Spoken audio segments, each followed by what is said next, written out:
안녕하십니까. 의학 전문 기자 박광식입니다. 위장관 안에 원인을 알 수 없는 염증이 생기고 염증이 후전과 재발을 반복하는 만성적 질환, 염증성 장질환에 대한 설명입니다. 대표적으로 크론병과 궤양성 대장염이 지적되는데요. 심한 복통과 만성적인 설사를 비롯해서 혈병과 잔병감의 불편을 겪기도 합니다.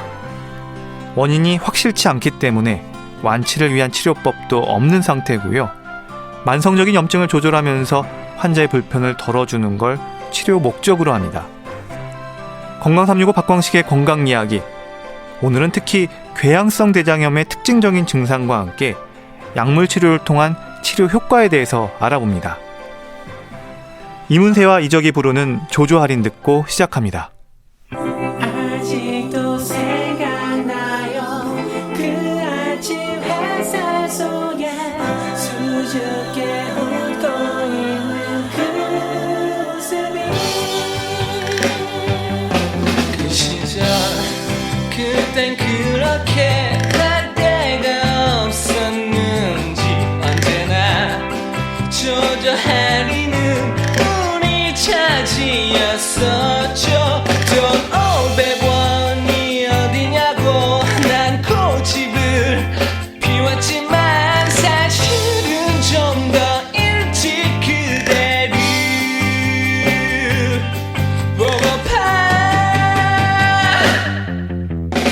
하지만 우리 함께한 순간 이젠 주말엔 영화 됐지만 가끔씩 나는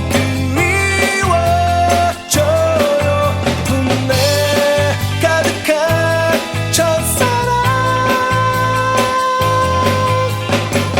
수많은 연인들은 지금도 그곳에서 추억을 만들겠죠. 우리처럼. 손님이 뜸한 월요일 극장 뒷자리에서 난 처음 그대 입술을 느낄 수가 있었죠. 나 자신도 믿지 못할 그 은밀한 기적 속에 남자도 나는 다시 태어날 거예요. 하지만 우리 함께한 순간 이젠 주말엔 영화 됐지만 가끔씩 나는 그리워져요. 분내 가득한 첫사랑.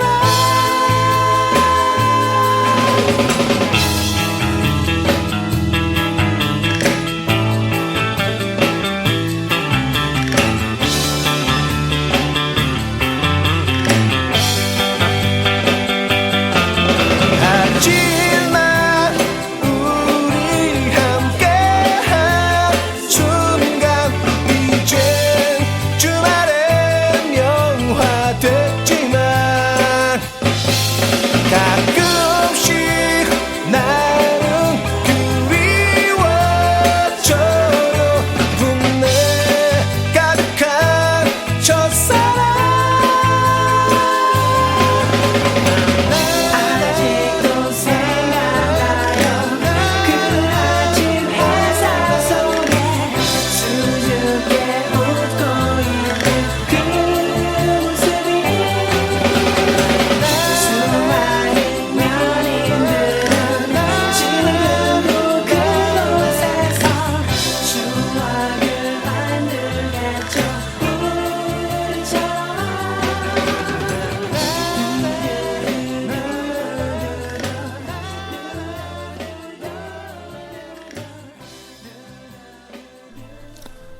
궤양성 대장염, 궤양이라고 하면 위장만 생각하지만 대장에도 생긴다고 하는데요.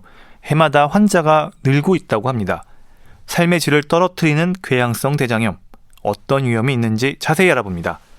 한림대 성심병원 소화기내과 소재승 교수 전화 연결돼 있습니다. 안녕하십니까?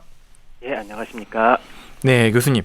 궤양성 대장염 환자가 해마다 늘고 있다고 들었는데요. 사실 궤양성 대장염 하면 이게 흔한 질환은 아니지 않습니까?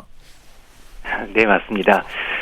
말씀하신 대로 염증성 장질환이라고 하는 크론병하고 궤양성 대장염은 유럽, 미국 등 서구 질환으로 알려져 있고 백인종 또는 유대인에서 호발하고 있습니다. 하지만 우리나라, 일본 등의 동양에서도 서구화되는 생활습관 등의 이유로 궤양성 대장염의 유병률이 꾸준히 증가하고 있습니다. 드문 질환이나 국내에서 이 질환에 대한 인식은 매우 높은 것으로 알려져 있습니다. 궤양성 대장암 진단으로 이제 등록이 되면요, 국가 지원을 받을 수 있는 거죠? 예, 맞습니다. 현재 우리나라 어느 정도 환자가 있나요? 궤양성 대장염은 진단이 되면은 희귀 질환으로 분류가 됩니다. 그래서 암과 같은 산정 특례 질환이 되고 있습니다. 진료비에 대한 본인 부담률이 10% 정도로 줄게 되나 지속적인 약물 치료와 검사, 통원 치료가 필요한 질환입니다. 최근에 발표된 서울 송파 강동 지역을 기반으로 한 역학조사를 보면 매년 궤양성 대장염 환자 발생률이 인구 10만 명당 약 3명 정도로 밝혀져 있습니다. 통계 비교가 어렵긴 하나 한국에서 대장암 연령 표준화 발생률이 인구 10만 명당 약 30명 정도라고 보았을 때 대장암 발생률보다 적은 질환으로 볼 수 있습니다. 네. 그러면 해마다 늘고 있는 거는 맞는 거죠? 네, 맞습니다. 그러니까 그리고 유병률로 보면은 아직은 1% 미만인 거고요. 네. 질병관리본부의 2015년 국내 궤양성 대장염 유병률은 인구 10만 명당 한 31명 정도로 추정됩니다. 이렇게 봤을 때는 한 0.03% 정도죠. 하지만 최근 2019년도에 발표된 논문에서는 인구 10만 명당 77명으로 이전보다도 많이 증가되고 있습니다. 발병률, 그러니까 주로 20, 30대로 추적되던데요. 유병률은 40대에서 많다. 사실 발병률하고 유병률 저희들은 거기서 거기 같은데 이게 무슨 얘기인가요? 발병률, 유병률 이렇게 좀 말씀드리면은 어떤 특정한 시점을 기준으로 해서 꾸준히 증가하고 있는 거를 유병률이라고 하고요. 그 시점에서 포함된 걸 발병률이라고 하는데 좀 어려운 개념이기 때문에 크게 이렇게 관련은 크게 고민 안 하셔도 될 것 같습니다. 좀 말씀하신 질문에 설명을 드리면 연령별 발생률은 크론병하고요, 궤양성 대장염에 약간 차이를 보이고 있습니다.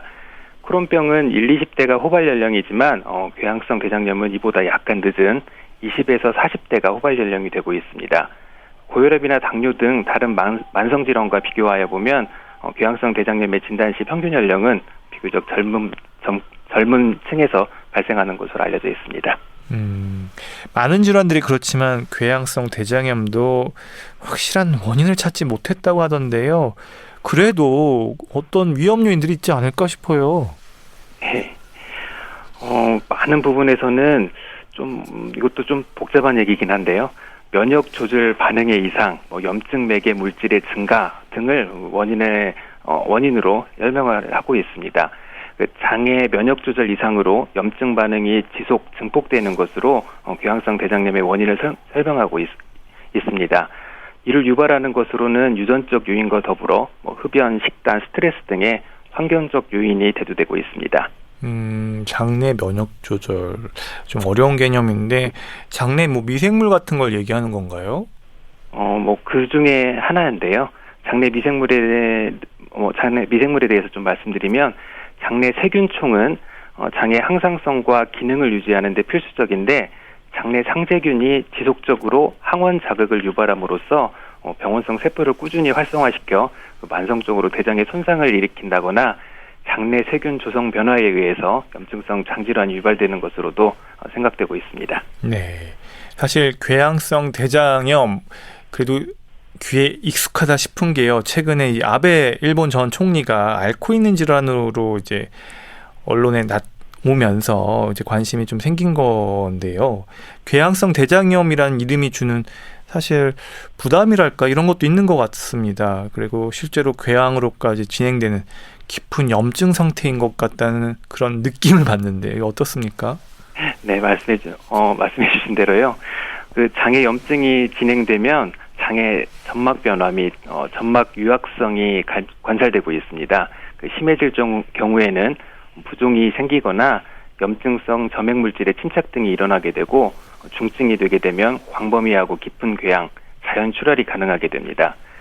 심할 경우에는 장애 천공, 중독성 거대 결장이 되어서 수술을 요할 수도 있습니다. 일단 좀 눈으로 보지 않고 이렇게 들으니까 잘 이렇게 와닿지는 않는데요. 네, 그러니까 예. 우리가 그냥 보통 뭐 속쓰리고 위험하고는 좀 다른 건가요? 다시 한번 좀 설명을 좀 드려봅니다. 설명 네. 부탁을요.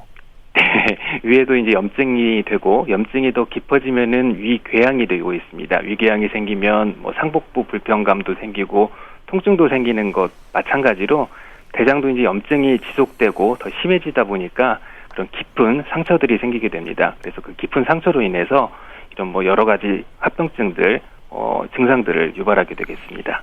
일단 단순 위험하고는 좀 차원이 다르다 이렇게 좀 이해하면 될까요? 뭐 보통 위험은 이제 만성 위험, 우리가 흔히 말하는 이렇게 건강검진에서 발견되는 위험은 좀 만성 위험을 뜻하기는 하는데요. 그거보다는 급성 증상인 증상을 유발하는 궤양성 위험, 과 마찬가지로 궤양성 대장염도 그런 증상을 유발할 정도로요. 염증이 좀 심해지는 질환입니다. 성별에 따른 차이가 있습니까? 성별에 따른 차이는 현재까지는 국내 이거는 좀 크론병하고 좀 다른 문제인데요. 크론병은 국내에서 남자가 호발하는 것으로 보이고 있으나 궤양성 대장염에는 남녀 큰 차이는 보이고 있지는 않습니다. 그러니까 항상 이 궤양성 대장염 얘기할 때는 크론병하고 많이 비교를 해서 이제 설명을 하게 되는군요. 왜냐하면 이게 큰 카테고리에서 보면 이게 염증성 대장 질환이라는 거죠. 네, 염증성 장질환 그렇게 우리가 통칭을 하고 있고요. 거기에서 크게 분류를 해서 크론병과 궤양성 대장염으로 분류를 하고 있는데 두 개의 가장 큰 차이점은 이제 궤양성 대장염은 말 그대로 대장에만 생기는 질환이고요.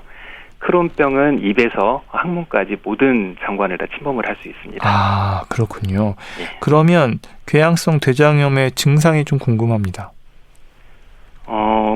설사가 가장 흔하다고 이렇게 알려져 있습니다. 그래서 배변 횟수도 증가되고 물음변을 보는 설사 그렇게 호소하는 경우들이 많이 있으신데요. 국내 연구에서는 이와 동반하여 진단 당시 혈변을 호소하는 경우도 많았었습니다. 혈변이면은 그러니까 피가 묻어 나온다는 건가요? 피가 묻어 나오는 정도로만 보기도 하고 또 진짜로 피가 많이 흘러서 병과 섞여 있기도 합니다. 아, 그러면 이 설사 증상을 생각할 때 일반적인 설사 그리고 궤양성 대장염으로 인한 설사가 좀 다른가요? 먼저는 좀 기간을 봐야 될 것 같습니다. 급성 장염으로 인한 설사는 수일 내에 증상이 있다가 바로 호전되는 경우가 흔하지만 궤양성 대장염의 경우에는 수주 정도의 기간이 있고 아까 말씀드린 혈변이나 점액변 등을 동반하는 경우 등이 많습니다. 그럼 급성, 만성 설사가 이제 이어지는 기간에 집중해야 하는 거라고 생각이 드는데, 그러니까 한 달인가요? 한 달 이상 증상이 반복되고 호전되면 일단 의심해야 되나요? 네, 4주 이상을 저희들이 만성 기간이라고 하는 저희들이 이제 교과서에도 그런 명칭이 나오는데요. 변의 횟수나 형태 변화가 몇 주, 몇 개월 동안 악화와 호전을 반복하게 되는데요.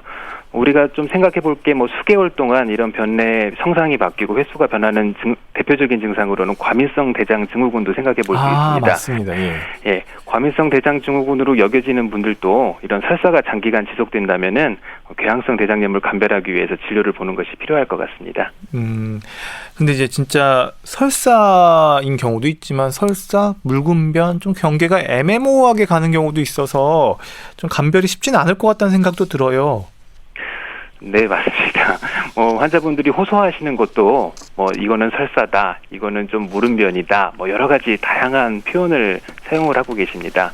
그렇지만 이제 궤양성 대장염은 조금 더 염증성이 있기 때문에 약간 일반적인 설사와는 다르게 염증 물질도 좀 묻어나왔다, 피도 잘 나온다, 하는 그런 등의 증상들이 좀 있기 때문에 약간 차이는 있는 것 같습니다. 혈변까지 있는 경우에는 빈혈도 있을 수 있지 않을까 생각이 드는데요. 궤양성 대장염으로 첫 번째 진단되는 경우에는 뭐 경한 경우, 직장에만 병변이 있는 경우에는 빈혈까지 일어날 정도의 혈변을 보고 오진 않습니다. 하지만 진단 당시에 중증이 된 경우에는 빈혈까지 일어날 정도로 심한 혈변을 보는 경우도 많습니다. 사실 저는 조금 이해가 잘 안 되는 부분이 위염 같은 경우는 아물잖아요. 아물고 뭐 만성 위염이긴 하지만 뭐 그냥 일단 위염이 생기더라도 다시 좀 나아지고 하는데 이런 궤양성 대장염 같은 경우는 뭐 그 대장벽이 대장 점막이 이렇게 아물지는 않나요? 저희들이 치료를 하면은 치료에 잘 반응하는 경우에는 뭐 궤양도 회복을 합니다. 그래서 우리가 이제 염증이 있다가 나으면은 흉터져서 낫는 것 같이 우리 대장벽을 관찰하여 보면은 호전이 되는 경우에는 그렇게 호전이 되어서 흉터지는 경우도 흔히 볼 수 있습니다. 그럼 다행이네요. 그럼 이제 궤양성 대장염 환자들이 병원을 찾는 이유 대부분 어떤 증상들로 찾아오세요? 임상에서? 네, 말씀드린 대로 일회성이 아닌 지속적인 혈변으로 오시는 경우가 현재까지는 가장 흔한 증상인 것 같습니다. 설사와 같이 배변 횟수가 증가되거나 무름변을 보면서 잔변감, 급박변, 복통 등의 증상을 가지게 됩니다. 중증인 경우에는 발열을 동반하는 심한 복통과 혈성설사로 응급실을 내원하는 경우도 있습니다. 20, 30대 그리고 40대 한창 이렇게 일할 나이 그리고 젊은 나이일 텐데 이럴 때는 뭐 사회생활 하면서 술도 많이 드시는 분도 계실 거고요. 네네. 그래서 그것 때문에 그런가 하다가 시기를 놓치기도 할 것 같기도 하고요. 그리고 또 이 시기에 궤양성 대장염이라는 얘기를 들으면 믿기지가 않는 분들도 상당히 많을 것 같은데요. 말씀하신 여러 가지 컴플레인을 하면서 오시는 분들도 꽤 많은 것 같습니다. 사회생활을 바쁘다 보니까 병원을 찾는 것도 좀 늦어지는 경우도 많으시고요. 또 이런 증상이 괜찮겠지, 낫겠지 하면서 한두 달 더 있다가 오시는 경우도 흔한 것 같습니다. 그러니까 이게 어느 날 갑자기 생기는 건가요? 이렇게 약간은 만성화가 됐기 때문에 처음부터 급성 증상처럼 아주 심한 증상을 표현한다기보다는 약간 좀 이상하네 하는 것들이 좀 길어지면서 좀 오시는 경우들이 좀 더 흔한 것 같습니다. 그러면 이 혈변 상태면 사실은 많은 분들이 놀라고 두려울 것 같은데요. 일단 대장내시경이 기본적인 진단 검사법인가요? 궤양성 대장염을 포함한 염증성 장질환의 진단은 임상 증상이 처음에 중요하고요. 그다음에 내시경을 포함한 진단 검사, 또 내시경을 통해서 하는 조직 검사 등을 종합하여 하게 됩니다. 혈변 증상에 대한 진단을 위해서는 복부 CT나 대장 조영술도 생각해 볼 수 있지만 금기의 상황만 아니라면 내시경 검사를 통해서 대장 점막의 상태를 보는 것이 가장 유용합니다. 그러면 궤양성 대장 내시경을 대장 내시경으로 들어가서 보면은 정말 대장의 길이가 상당히 길 텐데 그 전 구간이 다 이렇게 침범되어 있는 경우들이 흔한가요? 저희가 분류를 하고 있어서요. 직장에만 국한된 경우가 가장 많고요. 직장을 넘어서 S결장과 좌측 대장에만 있는 경우, 그다음에 전 대장에 있는 경우 그렇게 분류를 하고 있습니다. 아까 말씀드렸듯이 가장 흔한 거는 직장에만 국한된 경우가 일단은 가장 많은 것 같습니다. 그러면 이렇게 분류를 했다는 이유는 좀 임상 경과 예후가 좀 다 다른 차이가 있을까요? 네, 맞습니다. 직장에만 있는 경우에는 가장 우리가 경하다고 하는 치료제로만 많이 호전되는 경우도 많고 임상 증상도 일상생활에 방해되지 않는 경우가 꽤 많습니다. 하지만 범위가 늘고 중증도가 올라가면서 그런 임상 증상도 심해지고 일상생활에 방해되는 경우도 많은 것 같습니다. 그러면 환자가 주관적으로 호소하는 그 심각한 정도하고 대장 내시경으로 들여다본 심각성하고 심각도하고 이게 잘 맞아 떨어집니까? 비례합니까?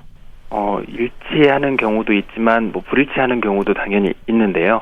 일치하는 경우를 일단은 더 흔하게 보고 있습니다. 궤양성 대장염의 환자의 내시경 검사 소견은 직장부터 시작되는 대칭적인 점막의 부종, 혈관상의 소실, 점액성 물질의 침착 등이 있습니다. 일반적인 장염하고 조금 구분되는 것도 있지만 사실은 뭐 발적이나 부종, 뭐 상피성 궤양 뭐 이런 것들은 일반 장염에도 흔히 보일 수 있어서 약간 뭐 일반 장염하고도 감별이 어려울 때도 좀 있습니다.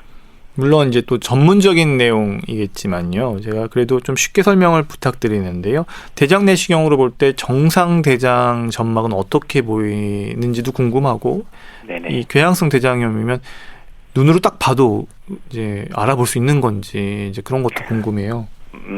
정상 대장은 좀 대장 점막이 좀 투명하고요. 혈관도 잘 보이고 좀 깨끗하다는 표현을 하고 있습니다.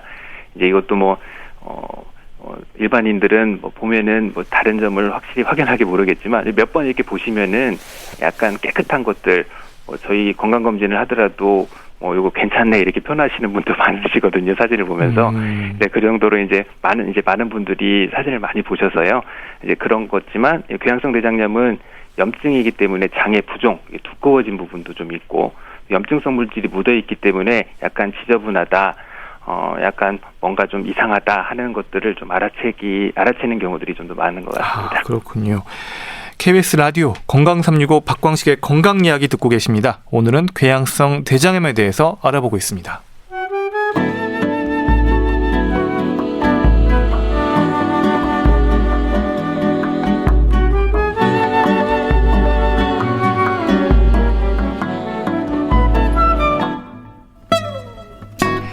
건강한 하루의 시작. KBS 라디오 건강365. 건강365 박광식의 건강 이야기, 한림대 성심병원 소화기내과 소재승 교수와 함께하고 있습니다. 궤양성 대장염에 대한 말씀 듣고 있는데요. 궤양성 대장염은 난치성이고 만성질환이라는 부분이 참 많이 부담스럽습니다. 삶의 질과 연관된 부분이어서 환자들이 겪는 고통이 더 크지 않을까 싶은데요. 교수님, 어떨까요? 이 부분 환자들이 표현하는 이 고통, 어떤 말씀으로 불편감을 호소하는지 이런 것도 궁금합니다. 말씀하신 대로 만성 질환이고 완치가 힘든 질환이기 때문에 궤양성 대장 치료의 목표 중에 하나도 개인 삶의 질의 향상, 그렇게 삶의 질 향상이 되고 있습니다. 호전이 되다가 또 다시 재발되어 증상이 악화되고 일상생활에 많은 지장을 주기도 합니다. 표현하는 고통, 이렇게 표현하시는 거는 환자분들이 왔을 때 화장실에 자주 가게 된다, 배변 활동이 원활하지 않다, 그렇게 표현하시는 분이 가장 많으신 것 같고요. 이렇게 젊은 분이다 보니 이런 증상이 만성화가 되어서 실제로 우울감을 호소하여서 신경정신과 진료를 보게 되는 경우도 있고요. 또 젊은 분들이 많다 보니까 이성교제나 결혼, 출산에 대해서도 걱정을 많이 하시게 됩니다. 변비도 있을 수 있나요? 장 운동 자체가 원활하지 못하니까 실질적인 변비는 아니어도 아까 말씀드린 설사나 묽은 변이 더 흔하기는 하지만 배변 활동이 원활하지 못해서 몇 번 설사를 하다가 배변이 잘 안 나온다 하는 증상으로 배변 활동의 이상 증상으로 그렇게 오시는 경우도 있습니다. 복통도 어떤 특정 위치가 있을까요? 복통은 일단 하복부 통증을 좀 더 상복부보다는 호소를 하시는 것 같고요. 위치가 좌측에 좀 치우쳐 있을 때는 좌복부 쪽에 통증을 호소하고 계십니다. 하지만 복통은 크론병에서는 가장 흔한 증상 중에 하나인데 궤양성 대장염은 복통보다는 아까 말씀드린 설사나 혈변 등을 조금 더 호소를 하시는 것 같습니다. 그러면 어떤 특정 음식하고도 이런 증상이 좀 더 심해지거나 안 심해지는 어떤 이런 연관성이 있는 게 있을까요? 음식과 조금 더 관련이 있는 것들은 아까 말씀드린 대장성 과민성 장증후군이나 술로 인한 이렇게 혈관의 발달들이 직장에 있는 혈관의 발달이 있다 보니까요. 술로 인해서 혈변 보시는 경우도 있으시고요. 그런 분들은 그런 것들이 조금 더 연관성이 있고 음식과 꼭 관련해서는 궤양성 대장염이 증상이 더 악화되고 하지는 않지만 환자분들한테 좀 맞지 않는 음식들도 있는 것 같습니다. 이거를 먹으면은 조금 더 증상이 안 좋다 하는 그렇게 호소하시는 분들이 간혹 있으십니다. 예를 들면 어떤 건지 소개해 줄 수 있나요? 자극적인 음식이라든지 기름진 음식이라든지 과민성 대장 증후군하고도 마찬가지이긴 한데요. 그런 분들에 대해서 좀 호소하는 경우도 아주 간혹 있습니다. 이 혈변하고 설사가 이렇게 증상이 있을 수 있다 이렇게 얘기를 들었는데 이게 사회생활이 불가능할 정도라는 거는 또 잘 이렇게 좀 잘 모르겠어서요. 이게 정말 삶의 질을 어느 정도 떨어뜨리는지 이런 게 어떻게 영향을 미치는지 좀 궁금합니다. 뭐 임상 증상 아까 말씀드린 설사, 혈변, 뭐 곡과 더불어서 내시경, 소견 아까 말씀드린 그런 여러 가지 중증도가 있고요.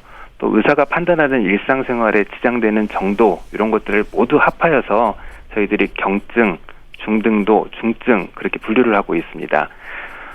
뭐 사회생활을 포함하는 일상생활에 지장이 될 정도로 심한 경우들은 아까 말씀드린 중등도나 중증에 해당이 되는 경우들이 좀 많고요. 궤양성 대장염 진단 이후에 어떠한 치료도 하지 않는 분들에서 조금 더 이런 경증에서도 중등도로 또 중등도에서도 중증으로 진행되는 경우가 많다고 생각되고 있습니다. 궤양성 대장염에 관심을 갖게 되는 건 사실 원인도 확실치가 않고 이게 또 난치성이라는 이야기들 때문에 안타까운데요. 난치성이어서 정보도 많지 않을까 싶기도 합니다. 리포터 전수연 씨 자리했습니다. 안녕하세요. 네, 안녕하세요. 네. 취재해 보시니까 어떠세요? 사실 궤양성 대장염에 대해서 제가 질문을 드렸더니 많은 분들이 그런 게 있어요.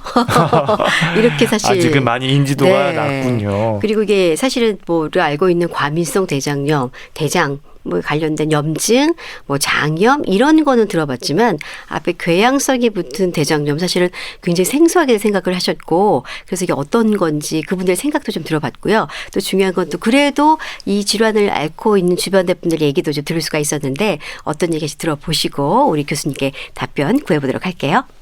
궤양성 대장염이요? 저도 처음 들어보는 얘기고요. 혹시 변을 볼 때 혈변이 나오면 대장에 문제가 생겼다고 얘기하는데 그런 대장염과 궤양성 어떻게 구별을 할 수 있을까요? 그리고 궤양성 대장염이 그렇게 흔한 질병인지도 궁금합니다. 저는 생소하게 들리는 병명이라서 궁금합니다. 저 아는 선배님이 예전에 그 궤양성 대장염에 걸리신 적이 있었는데 궤양성 대장염이 발병된 후에 10년이 지나면 대장암 발생률도 높아진다고 그러시더라고요. 그래서 10년 후 2년마다 대장 내시경을 한다고 해도 증세가 없는 대장암의 조기 진단이 쉽지 않다고 하던데 대장암에 걸려서 전이 등 이런 문제로 수술적 방법으로도 완치가 안 된다면 차라리 어느 정도 궤양성 대장염을 앓은 후라면 수술을 하고 암에 대한 두려움을 없애는 방법 같은 것도 필요하다고 보이는데 그런 건 어떻습니까? 궤양성 대장염은 계절과 상관이 있다고 들었는데요. 여름, 겨울보다 봄, 가을에 더 많이 생긴다고 그러더라고요.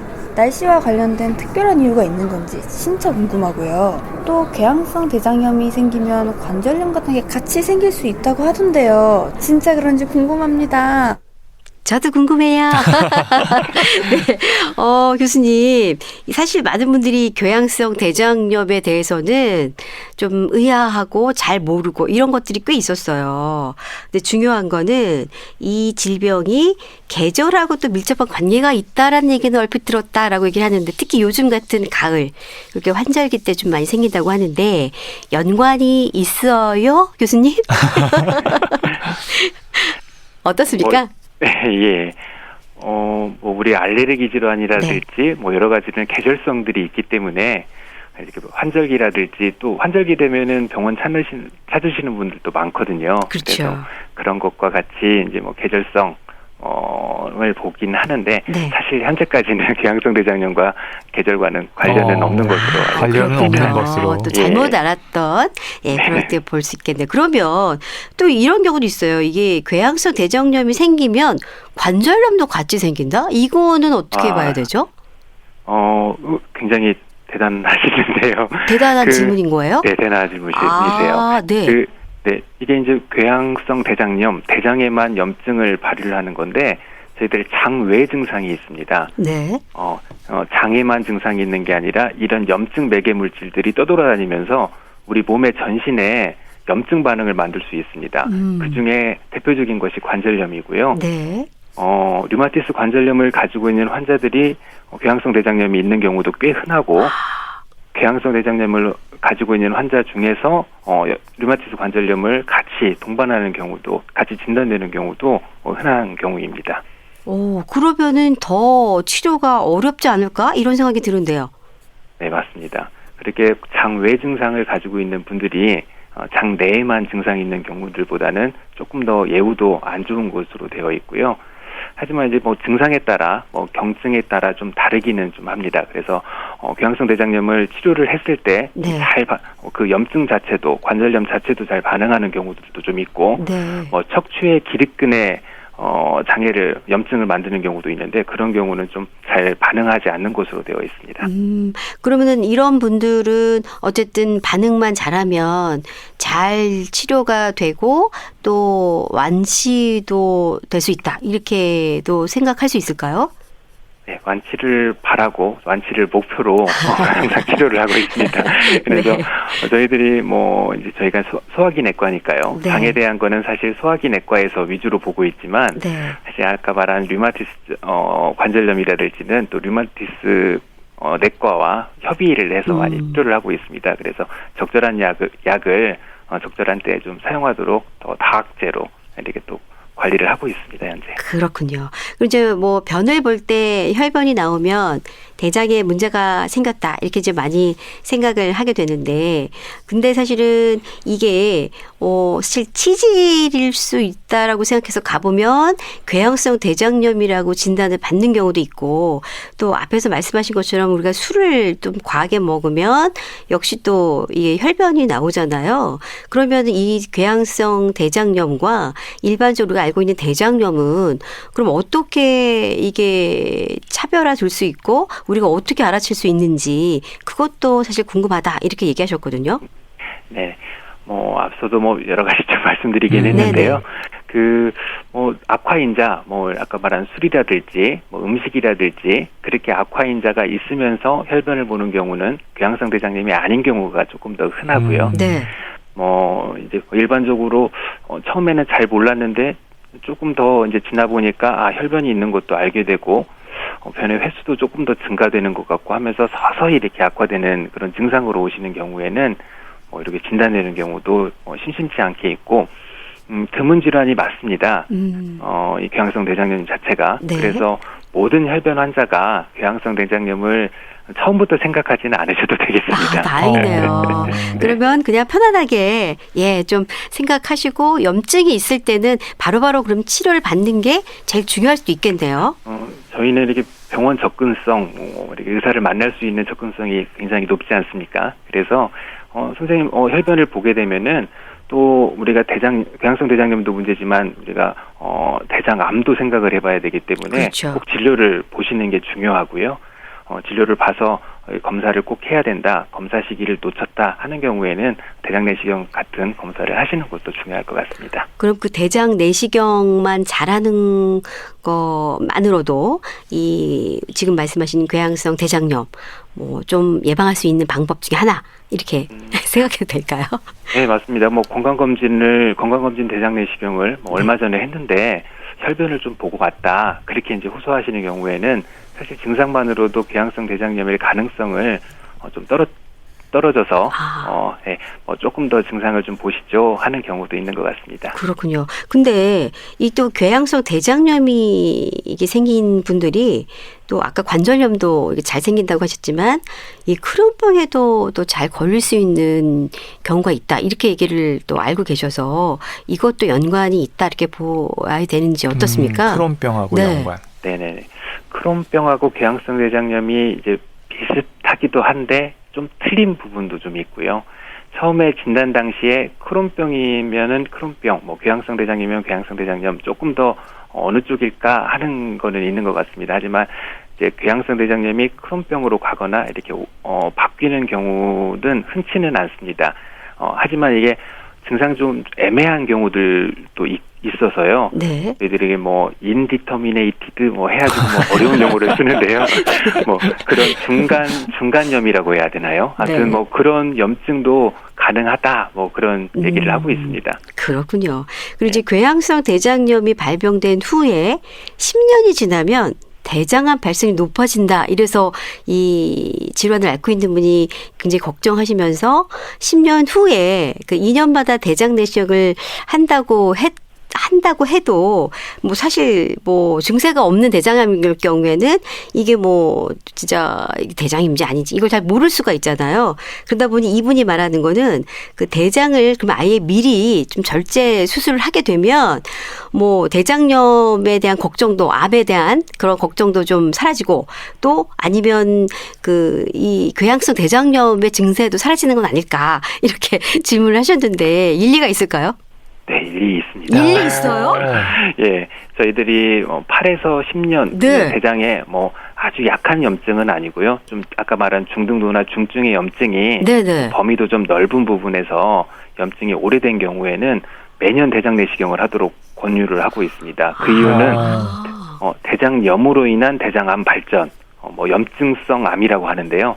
그런 것들을 감별하기 위해서 그렇고 염증이 회복됐다 하더라도 그 염증이 지속됐던 부분에서 암이 발견되는 경우들이 뭐 아주 흔하지는 않은 경우긴 하지만 네. 있습니다. 그렇기 때문에 대장을 미리 절제를 해서 그런 암에 대한 위험성도 줄이고 염증에 대해서도 해결을 할 수 있지 않을까 하는 생각도 할 수 있습니다. 하지만 이제 대장을 전절제술을 하게 되면은 환자분들이 불편합니다. 대변을 저희들이 뭐 보통 사람은 하루나 이틀에 한 번씩 보게 되잖아요. 그렇죠. 근데 대장을 다 잘라내게 되면은 대변을 형성할 수 있는 공간이 없습니다. 네. 그렇기 때문에 하루에 뭐 10차례 이상씩 화장실에 가야 되는 그런 불편감도 있고요. 네.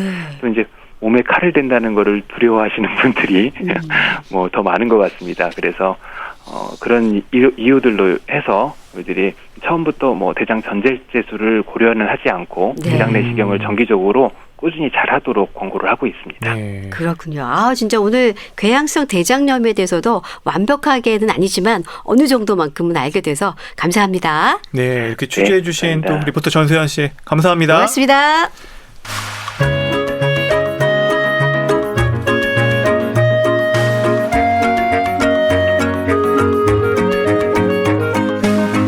건강한 생활의 중심 KBS 라디오 건강 365 건강 365 박광식의 건강 이야기, 원인을 알 수 없는 만성 염증성 질환 궤양성 대장염에 대한 말씀 듣고 있습니다. 교수님, 그러면요, 이 궤양성 대장염의 치료 목표는 어디다 둬야 될까요? 임상 증상의 완화와 임상 증상의 관해가 1차적 치료 목표가 될 수 있습니다. 또한 스테로이드를 치료제로 쓰게 되는데 그 합병증의 위험성이 큰 스테로이드를 더 이상 치료에 요하지 않는 것도 목표가 됩니다. 그러면 약물 치료를 통해서 염증을 이제 가라앉히면서 일상의 불편을 덜어주는 게 이제 핵심일 것 같은데요. 그러면 약물 치료만 성실하게 임하면 관리가 잘 될까요? 궤양성 대장염은 약물 치료에 비교적 잘 반응하는 것으로 알려져 있습니다. 증상이 호전되면은 배변 횟수도 줄어들고 혈변, 점액변도 사라져 정상적인 일상생활이 가능하게 됩니다. 약물 치료를 단기간 한 후에 증상이 호전돼서 병원에 내원하는 것을 임의로 중단하시는 분들이 있는데요. 약물 치료를 중단하였을 때 재발돼 오시는 분들도 있어 이런 성실한 관리가 필요하겠습니다. 그럼 반대로 한번 여쭤볼게요. 약물 치료를 함에도 불구하고 증상에 이렇게 호전과 악화를 보이는 분들도 계실 것 같은데 이것도 설명이 가능할까요? 저희들 지속적으로 사용하는 약물이 있는데요. 그 약물은 염증 반응을 줄이기 위한 목적이 있습니다. 약물 치료를 일정 기간 하여도 증상에 호전이 없거나 또한 악화가 된다면 그런 장내의 면역 반응, 염증 반응에 호전이 없는 것이므로 다른 약물 치료로 넘어가야 되겠습니다. 그러면 이걸 앓고 있는 기간이 길어질수록 어떤 다른 신체적 위험도 증가하게 되나요? 네, 궤양성 대장염은 유병 기간이 길어질수록 병변의 범위도 넓어지고 질환의 활성화도 높아질 수 있습니다. 약물 치료에 반응이 없거나 협착이나 천공 등의 그런 합병증이 발생하게 되면 그 장 절제술을 결국 하게 되는데 진단 후 30년이 되면 한 20% 정도의 환자에서 결국 장 절제술을 하게 된다는 서양의 통계도 있습니다. 그러면 대장암 가능성도 있어요? 네, 지속적인 장의 염증 반응은 대장암 발생의 위험 요소입니다. 대장암 위험성이 높기 때문에 아까 말씀드린 대로 이완 기간이 한 8년 이상 된 궤양성 대장염 환자분은 매년 내시경 검사가 필요합니다. 그러면 이 환자들 치료하는 어떤 과정에서 결국은 이 병에 대한 어떤 자세가 중요할 것 같아요. 네, 성실하게 꾸준히 병원의 진료를 받는 그런 자세가 가장 중요한 것 같습니다. 포기하지 않아야 될 것 같아요. 참 쉽지 않은 문제 같습니다. 쉽지 포기하지 않다. 않고 병원에 내원을 꾸준히 해주시는 게 가장 필요한 일인 것 같습니다. 약제가 좋은 약제가 많이 나와 있지는 않습니까? 저희들 흔히 사용하는 약제로는 5-ASA, 아미노살리실릭 엑시드라고 하는데요. 이에 경구약, 좌약이 있고요. 그 다음에 스테로이드제나 면역 억제제, 항 TNF 제제 등이 있습니다.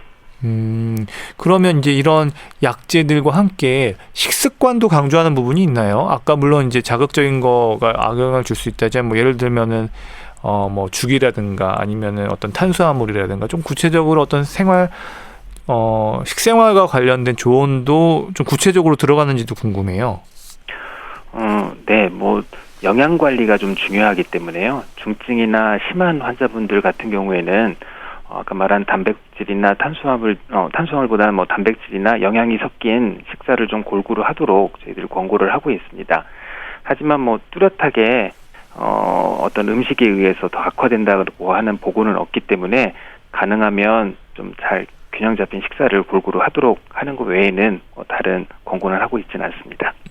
그러면 보통 환자분들 약은 한 몇 알 정도 드세요? 하루에 이게 어떻게 드시는지 복용법 같은 것도 궁금한데요. 아까 처음에 사용하게 되는 5-ASD 대표적인 게 아사콜 같은 경우가 있는데요. 한 알에 400mg이니까 저용량은 2,400ml여서 6알 또는 12알 정도를 드셔야 되고요. 하지만 좀 다행스러운 게 고용량 제제가 따로 나왔습니다. 특수 코팅을 해서 사용하는 약들이 있어서 한 3분의 1로 줄어서 어떤 분들은 2알, 어떤 분들은 4알 정도 복용하는 경우도 있습니다. 매일매일 먹는 건가요? 네, 맞습니다. 매일 드셔야 됩니다. 그러면 이 약에 대한 순응도가 상당히 떨어질 것 같은데요. 약을 계속 먹었을 때 부작용이나 다른 어떤 좀 계속 뭔가 혈액 검사를 통해서 계속 확인해 봐야 되는 그런 부분들은 없을까요?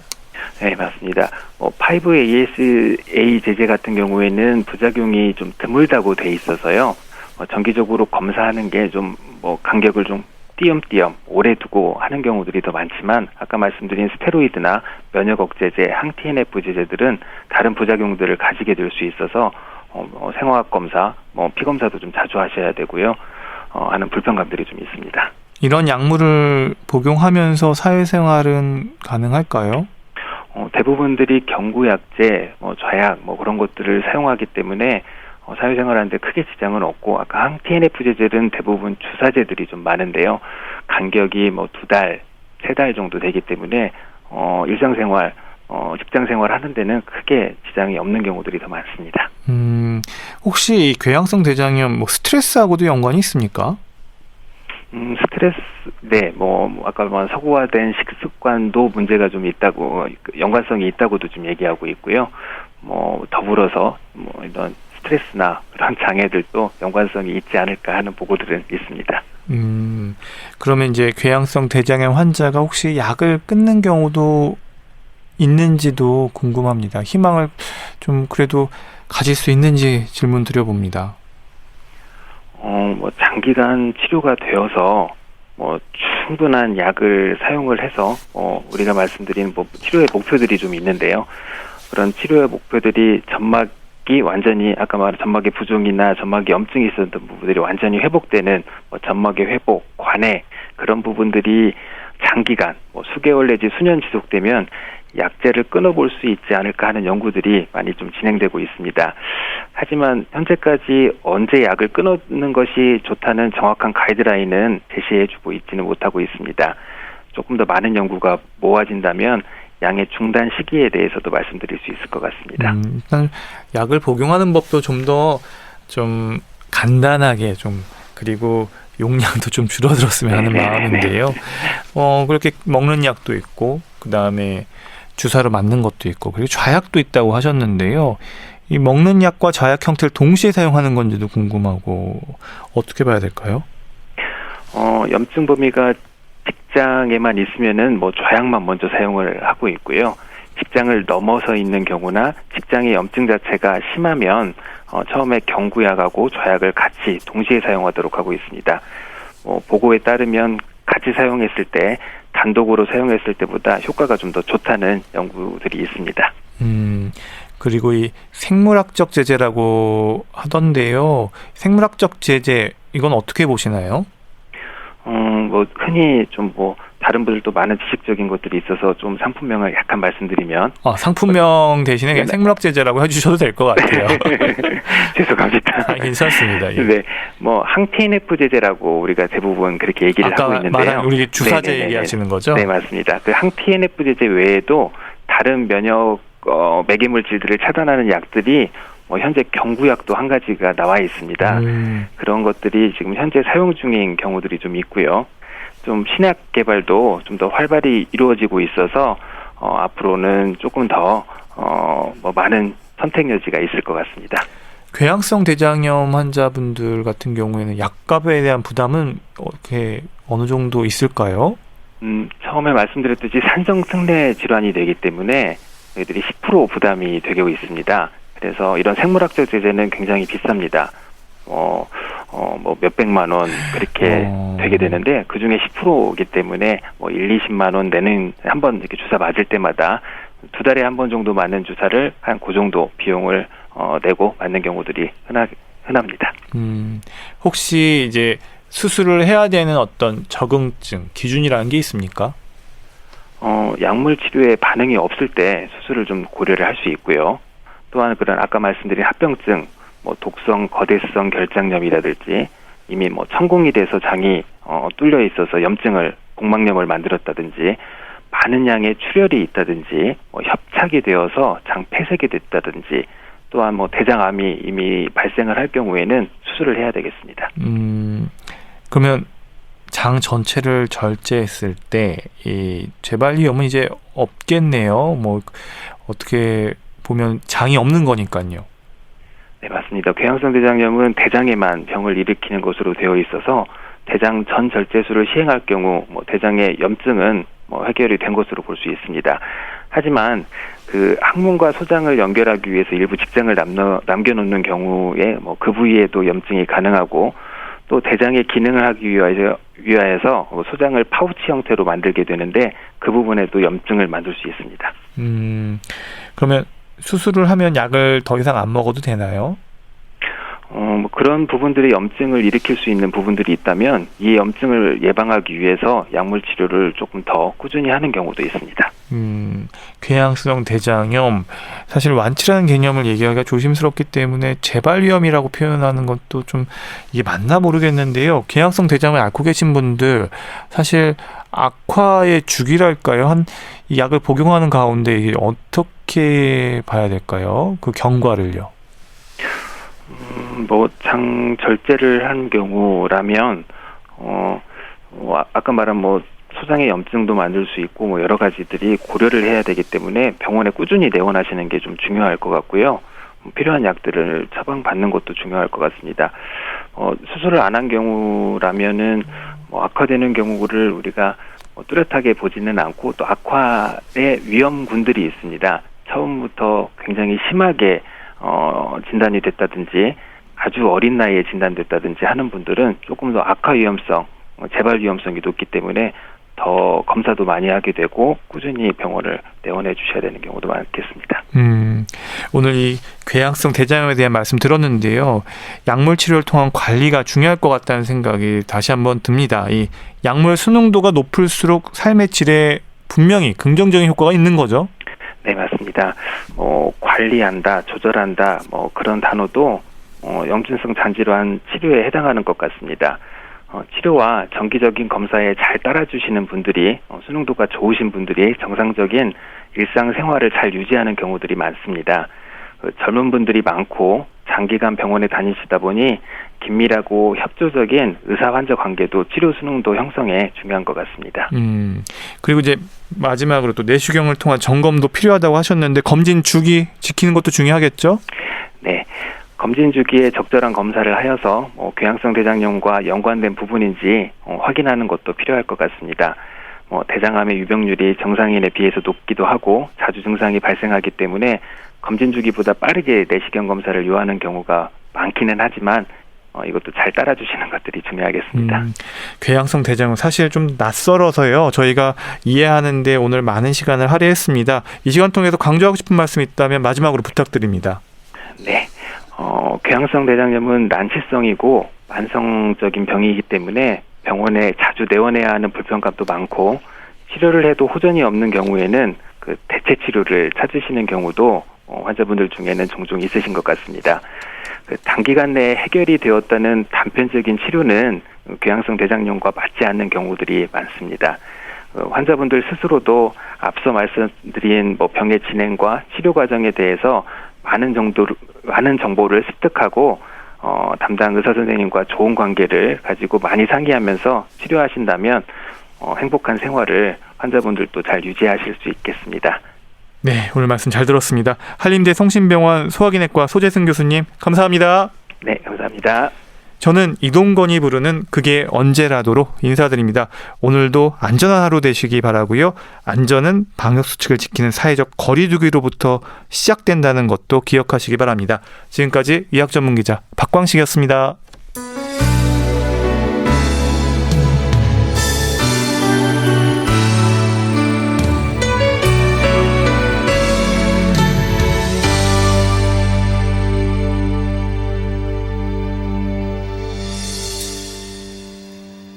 이렇게 떠나가는 널 아무 말 없이 보내줄 거야.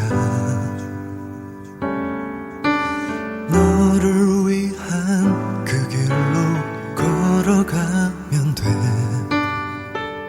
널 멈추지 않을게. 미안하다